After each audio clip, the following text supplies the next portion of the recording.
Como é que está essa história do joelho, do Lécio? Daí, talvez, eu acho que tem muita... Mesmo com o joelho com problema, o centroavante não fica 13 jogos sem fazer gol, dentro da normalidade. Centroavante é centroavante. Mas, enfim, como é que está essa situação? Bom, na realidade, a cirurgia que o Dr. Joaquim fez no joelho dele foi uma cirurgia reparadora, porque não tem muito o que se fazer no joelho dele, porque é uma situação ruim o joelho dele, podemos dizer assim. Então, ele sofre com muitas dores. Ele tem dor, muita dor. Então ele joga praticamente todos os jogos, é um sacrifício para ele. Ai, coitado. E a gente vê ele tentando, se esforçando. Quer dizer, existe em algum momento que isso dá um alívio e depois volta. É a vida dele, não tem jeito. Ele joga com essa dor já não é de hoje, há muito tempo. Não tem como resolver isso? Não tem. Vai acabar agora o contrato do Marcos, não é isso? Dezembro. Dezembro. Portanto, no meio do ano ele fica livre para negociar. E o São Paulo estaria sondando. Se o Palmeiras não ficar, o São Paulo tem interesse. O que você acha dessa parada, Chico? Eu acho que se isso acontecer, a diretoria do São Paulo, ou a diretoria do Palmeiras, melhor dizendo, deveria cometer suicídio. Sem dúvida. Vamos dizer assim, em praça pública. Suicídio coletivo em praça pública. Só faltava Seria um perder absurdo, tem o razão. principal jogador do Palmeiras, depois que o Marcos parou, para o São Paulo. Sem dúvida. Só faltava perder, nada contra o São Paulo, mas o São Paulo é o vizinho do Se Palmeiras. houvesse interesse devidamente e o São Paulo for atrás, ele está na dele. É um negócio. Isso, É não, isso Mas é tudo, isso mas é um outro problema. tudo tem limite, né? É isso. O Palmeiras tem um limite, como qualquer clube Claro, tem um limite. evidente. Se você está negociando com um atleta e atingiu esse limite, se o outro Mas clube qual é passa o do limite... Não, Não, qual é e o limite, mais, né? qual E é o mais, né? limite que o São Paulo pode ter que o Palmeiras não tenha não condições de sei, ter? eu Não, não sei. mas, entendeu? Vanderlei, mas pera, Pode mas aí ter. existem situações e situações. Se você Flávio, que ele quiser. isso está claro. Eu estou dizendo para você qual é a disposição financeira que o São Paulo pode ter que o Palmeiras não tenha condições de acompanhar, de Não bancar. sei, não sei. O Palmeiras não pode nem pensar em perder para o São Paulo o Marcos Assunção. Seria um fim de feira. Ele está brincando. Se essa notícia que eu sei prosperou hoje, ela zoom, né? amanhã cedo o Altirone tem que chamar o Marcos Assunção e falar: o seu contrato termina em dezembro, se já não fez, eu não sei. Olha, mas é o seguinte, vamos renovar, fim de conversa, vamos acertar isso e acabou. Mas se o jogador não quer, Vanderlei? Não, é outra conversa. Mas Aí é não que há tá. sintomas, não há indícios de que ele não queira continuar no Palmeiras. Ô, Renê, você é diretor técnico do São Paulo, você está numa área mais de discutir ainda, né?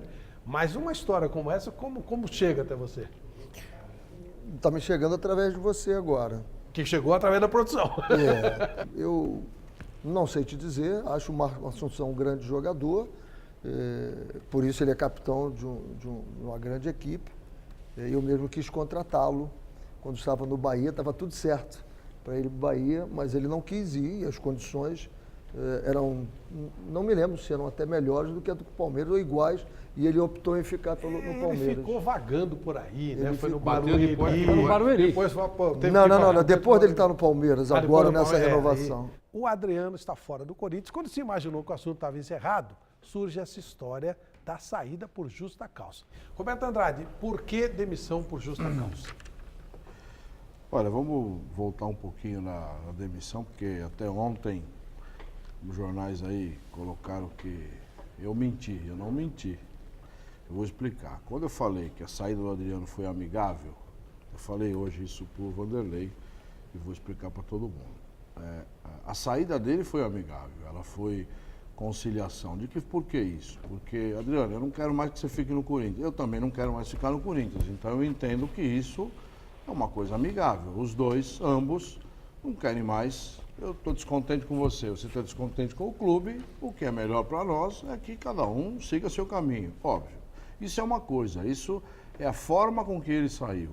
A rescisão que acontece 10 dias após, o jurídico começou a cuidar disso, não mais do futebol. O papel do futebol é comunicar que não entramos num acordo com o atleta. Tinha uma multa se ele ser paga. saiu, se nós saímos com ele, isso é outro problema, porque não existe multa, Flávio, não existe multa. O que o Corinthians está fazendo, o jurídico está fazendo, é aquilo que achou melhor ao Corinthians.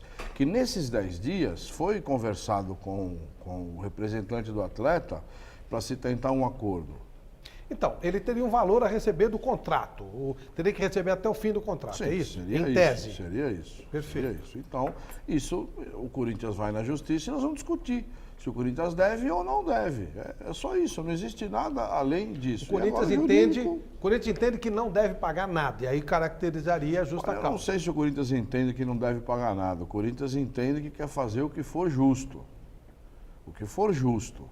Se isso, o justo é nada, vai ser nada. Se o justo for pagar uma parte, vai ser uma parte, é o que for justo. O único pecado que nós cometemos no Corinthians em relação ao Adriano foi ter ajudado-o demais. Esse é o único pecado que nós cometemos em relação ao Adriano. Não existe outro. Por tentar fazê-lo fisicamente voltar a ficar legal, para jogar. O único erro que nós fizemos foi esse.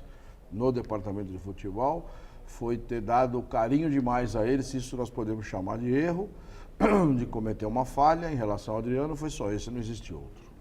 Eu fiquei assim chocado do jeito que ligaram para o empresário e o empresário que falou para o Adriano que ele tinha saído. Uma das coisas que magoou ele. Você não acha que o Adriano merecia uma satisfação? Sentar e falar com ele. Falar, Adriano, olha, não dá mais porque você é uma mala. Não dá mais porque você não treinava. Dá uma mala porque você está gordo. Você pisou na bola. Você não tá legal. Não merecia essa satisfação, Adriano? Bom, vamos lá. Eu acho que todo, não só Adriano, como qualquer pessoa merece. Depende de como é que você conduz a coisa. Todas as vezes que surgiu algum problema no clube em relação ao Adriano, quem tratava conosco era o procurador dele. Então, se serve o procurador para uma coisa, serve para outra, serve para outra. Então, isso é um dos motivos. Na sexta-feira, na antevéspera do jogo do Guarani, onde teve a confusão toda tirou do jogo, o Tite o tirou do jogo, porque teve uma semana de rendimento abaixo do que o Tite esperava, que a comissão técnica esperava. Depois teve o episódio na própria sexta-feira da balança. A balança, para mim, é um fato pequeno, perto de tudo. E nós conversamos com ele na sexta-feira. No sábado, ele veio trabalhar no sábado, e no domingo, como não jogou, ele trocou o sábado pelo domingo, e a segunda-feira, como normalmente é folga a todos, então ele acabou pegando a folga no domingo e na segunda-feira. Como tudo isso aconteceu na segunda-feira, o Adriano, eu não falei com o Adriano porque ele não quis conversar comigo. Porque quando eu falei com o procurador dele, eu falei, peça para o Adriano me ligar, que eu converso com ele. Ele falou, não, deixa melhor, deixa que eu trato tudo. Então não foi porque eu não quis falar. Falo com o Adriano a qualquer hora, a qualquer minuto, porque eu sei que a coisa mais importante é respeitar as pessoas. Eu nunca desrespeitei ninguém, não seria o Adriano que eu fosse fazer isso, de forma alguma. Só que as coisas começaram a ser tratadas todas com o procurador dele, e no meio da conversa, então eu vou falar com o Adriano, volto a te ligar. Nesse vou falar com o Adriano, volto a te ligar. Se você quiser falar para o Adriano me ligar, fique à vontade, eu converso com ele, sem problema nenhum. E se fosse para resolver no dia seguinte, pessoalmente, resolveria também. Então nós resolvemos de comum acordo, naquela segunda-feira, no fim do dia, por volta de 6h30 da tarde, colocar um ponto final na nossa ligação de empregado e empregador. Foi simplesmente isso, nada de diferente disso. Em nenhum momento faltamos com respeito ao Adriano, muito pelo contrário. Você pode conversar com qualquer pessoa do departamento de futebol. E outra coisa, Chico, que vale a pena a gente falar. O Corinthians, ele não é feito só pelo Adriano. Lá existem 30 e tantos atletas. É a mesma coisa com a nossa conduta em casa com os nossos filhos. Você tem que tratar todos iguais. Concorda comigo? Você pode até fazer alguma coisinha a mais para um, mas se você fizer sempre a mais para um, vai ter alguém vai reclamar. E a mesma coisa acontece no futebol. Você não pode só passar a mão na cabeça do Adriano e tomar providências diferentes em relação a outros atletas. Como é que fica o treinador em relação aos outros? Se é uma coisa que o Tite tem de muito aflorado, chama-se coerência. É muito coerente nas atitudes dele em relação ao elenco, não é o Adriano. E foi isso que aconteceu na sexta-feira, quando ele tirou o Adriano do jogo do sábado, por ele não estar bem, e o Elton, em contrapartida, tinha feito uma excelente semana. Então você tem que falar assim, mas o Adriano foi mandado embora por conta disso? Óbvio que não. Óbvio que não. Você vem, acumula uma coisa, acumula outra, isso, aquilo, e tudo isso vai chegando uma hora que uma hora acaba. A relação trabalhista aí é CLT. É. Eu, quando fui demitido pela última vez pela CLT, eu tive que fazer um exame passar pela medicina do trabalho, fazer um exame para ver se eu estava sendo demitido e estava tudo em ordem comigo. Ele pode ser demitido não estando em ordem fisicamente, como ele ainda está No se caso do recuperando? atleta, ele tem uma regra um pouco diferente do que é. Apesar que esse exame demissional, ele faz audiometria, algum outro exame, não é um exame como você acha que vão olhar o tendão dele ou vão olhar... Não é perguntaram para mim não. se eu não tinha problema, Não, algum não. problema e tal relacionado. Na realidade, a pergunta é adquirido feita a no qualquer trabalho. funcionário normal, se ele não adquiriu algum vício de doença, a audiometria, perdeu a audição aí por barulho no lugar que ele trabalha, mas não é o caso do atleta, aí tem uma regra específica para o atleta. Louco Abreu seria um nome para o Corinthians, meu caro Roberto Andrade?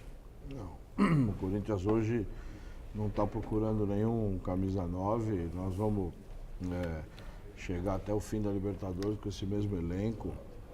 Óbvio que o Corinthians, sempre repito isso, para não ser chamado amanhã de mentiroso, porque se entra algum jogador no nosso elenco, você falou que não vinha ninguém.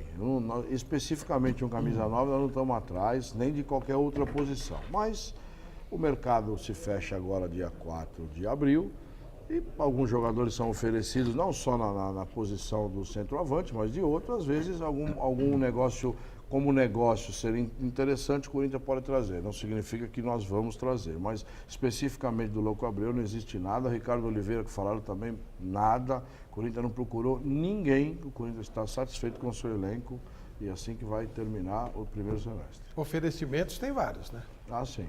Mas não por nossa parte. São oferecidos alguns jogadores, como o Ricardo Oliveira, que saiu falando que o Corinthians não tem interesse em ninguém. O São Paulo tem toda uma estrutura, tem uma molecada que é a base do time, a ideia é ser essa base do time. E a gente está vendo o Leão fazendo um trabalho, tentando acertar as coisas. Você é uma ameaça para o Leão?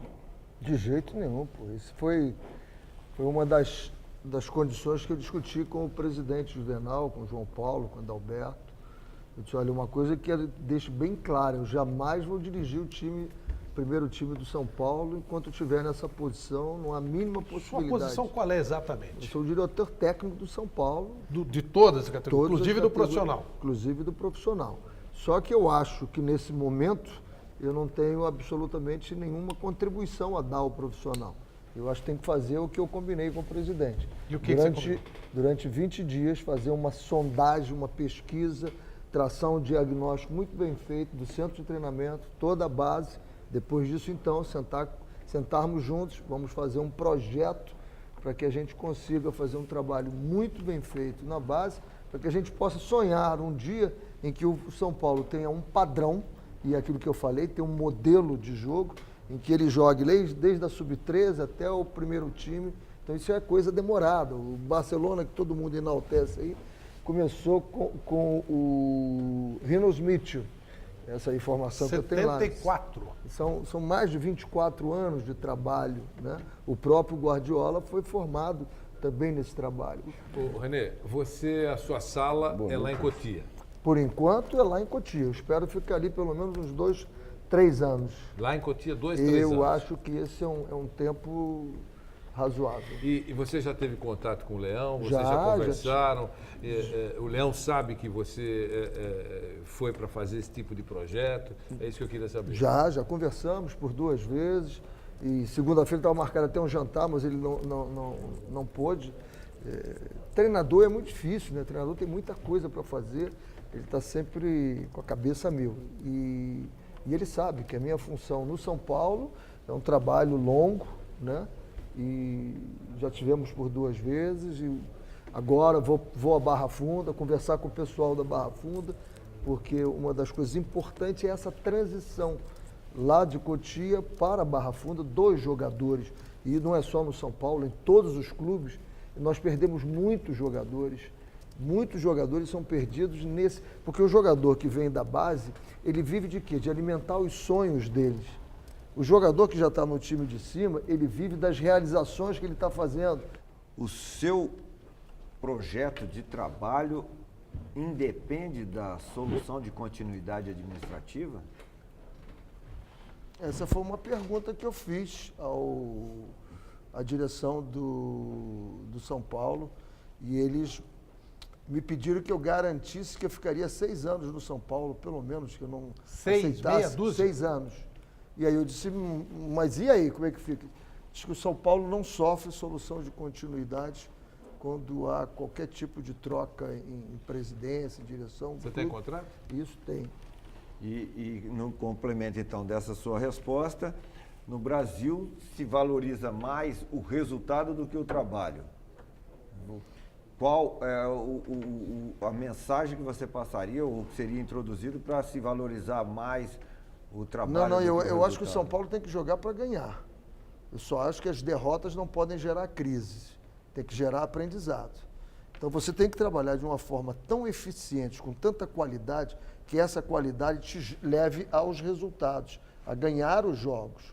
Agora, você não pode achar que só formando jogadores, sem competir, dando esse espírito de competitividade ao jogador, você vai formá-los bem. Porque a vida é competição, o jogo é competição.